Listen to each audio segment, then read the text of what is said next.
we are. Welcome to another week of Prep Sports Chat. Oakland Press Sports Editor Jeff Kuehn, along with the right-hand man here, Keith Dunlap, high school coordinator and extraordinaire. And Keith, we have to switch hats. Sad to see football go and end the way that it did, but we were well represented at Ford Field. It was a rundown of how things went there.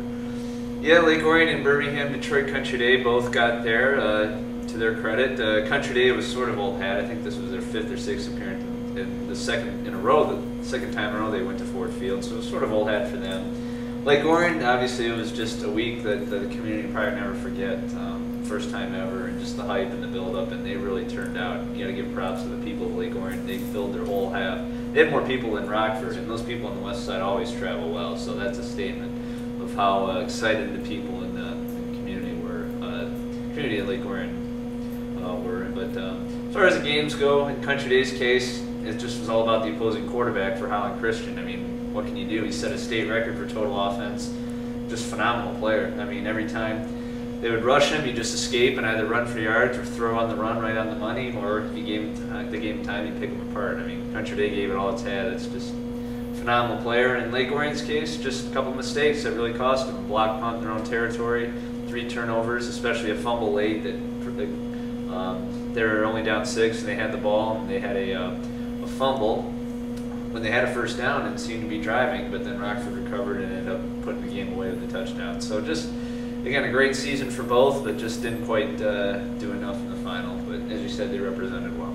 Big question for Lake Orion is it was years coming. There was them and Clarkston, close calls, and things would happen late in playoffs, especially the last couple of years against Dakota, that would keep them from getting to this point.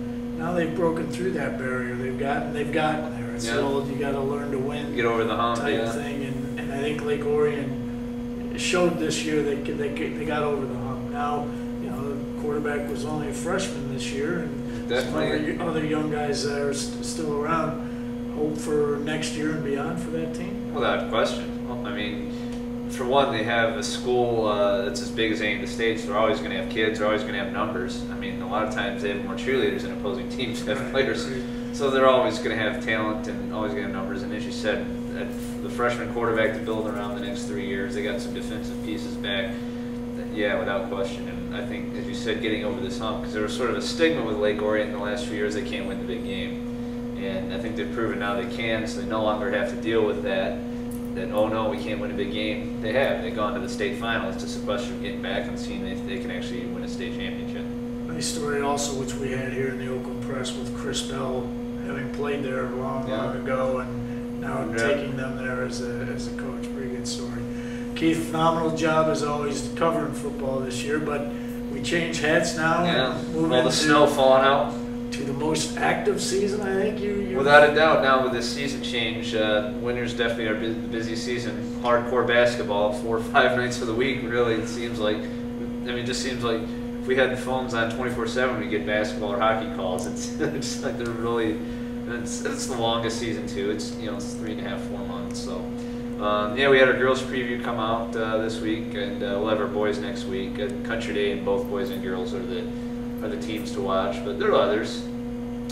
As we mentioned in the girls' preview, you got Birmingham Marion, you got Southfield Lathrop, Farmingdale's Mercy, Novi, Lake Orion, Rochester. If I missed anybody, I'm sorry. And as far as the boys' preview goes, we won't give it away yet, but read the Oakland Press Tuesday and come back next Thursday. We'll delve more into the boys.